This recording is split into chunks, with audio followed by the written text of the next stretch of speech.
We all got things to do, so I'll move along quickly. We all familiar what the RamBox is. I'm going to show you a little more practical experience with it. It has this spring-loaded mechanism. You can see those two little black metal wires. Essentially, they just crisscross, creating a little bit of tension, which kind of prevents it from slamming down, but also pops it back up. So it won't lock itself. You have to lock it shut, but if you go higher, at least it'll open up for you. I did not like the fact that it kind of went past into the truck bed a little bit, but I don't think it's a huge issue. Even if you have something there, it'll just kind of stop on it and that's it.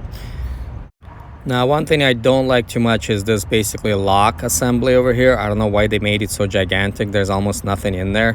What I mean by that is that you have this nice flat space in the middle, but it's hard to put things that take all of it because like this, it works fine. But if you flip it over and it's getting closer to that latch mechanism, it gets in the way a little bit. You can kind of feel the thing pushing it out of the way.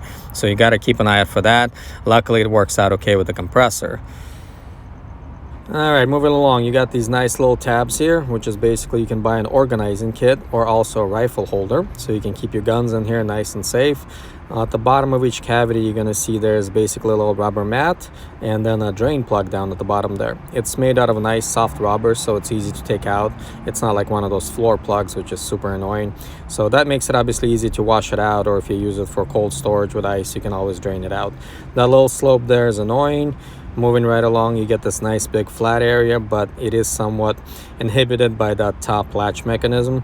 You have the same thing on the back side with a much bigger, much more practical storage area with the drain plug as well. You do have your little override light switch over here if you want to control the lights from here. Alright, as far as this inverter, let me be completely clear. It's completely useless and nothing more than a gimmick. Outside of charging your phones, laptop, maybe something like that, it can't run anything. You can't run any tools off of it. I tried running a simple air pump for an air mattress off of it. It couldn't even power that. You only get about 3.5 amps or so between all three plugs. So just forget about it. It really doesn't do anything. It's a cool little feature, but in practicality, it's completely useless. You do have the three plugs, one in the back there, one in the front, and one in the RamBox, but you really don't need them and you'll never use them for anything practical. Here you can see pretty much all the stuff I took out of the RamBox, including my hitch, all the stuff for the hitch, my, jump cables, all the tow straps, all the stuff that you kind of need as a Power Wagon owner to help other people as well as yourself. And again, all the stuff was in there. It was kind of thrown in there, not well organized, but even with that, it still had lots of room. One more neat feature about the RamBox is I wanted to show you that they actually make for a pretty good step. You do have this little kick step down here to get up there a little easier. It's only on the driver's side, not passenger, but as you can see, it's pretty wide, and it's actually really convenient because when you strap in a high load, you can actually walk on them without having to worry about it breaking. I'm about 185 and it takes it no problem without any damage. Now, for the more practical demonstration here, a lot of us have toolboxes and tool bags that we put in there. So here's a pretty decent sized tool bag. There's a little reference for you as far as the size of it. It's what I use most of the time.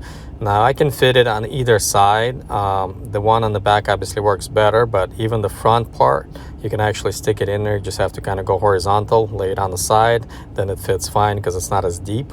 It works good. The other side works better because it's a little deeper, a little wider, so you can actually just stand the bag up like this and everything closes. You can actually fit quite a few of these bags in there if you wanted to. As you can see, that side is just a little more shallow, so it doesn't fit as well. In any case, if you're a normal person that uses their truck for work, you can do stuff like this thanks to the bed liner. Now moving along.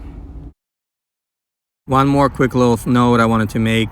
Be careful when you're putting things in there. Make sure nothing is sticking out. As you can see, those two little scuff marks, that's actually from a strap on my bag when I had it in there. When I closed the gate and, well, the box, and basically this little flap was sticking out. So as I drove, it was kind of flying up and down. I didn't stop right away. I drove about 5 more miles before kind of getting to my location and taking it out. But you can see it scuffed it up. One more concern is this little guy over here. It's very flimsy and very thin. I've hit it a few times taking things in and out, so I think sooner or later it will get torn. It was kind of crazy to see these over here. Basically, these are the safety latch releases in case when you lock your kids inside there, for some reason they feel like they want to get out. I'm not sure why the government feels the need to interfere in our parenting, but there it is. Thing I wanted to point out was that I showed you the little slope on the driver's side of the RamBox. That's obviously there because of the fill neck, so it kind of intrudes into the RamBox, taking away some of its storage. Obviously, you don't have a fill neck on the passenger side, so over there you have a little bigger, more open and more practical space, so it doesn't have that slope that's on the other box that goes right here. Just one little difference, but you do have a little more room in the passenger side RamBox. So to get to the point of this video, you can see I've put everything back inside the RamBox, nice and organized. It still has a ton of room. Between the two boxes, I never feel like I'm lacking room for storage. And in my opinion, they're actually really good and really functional, as long as you don't need to store, large bulky items. Besides that, make sure you get them.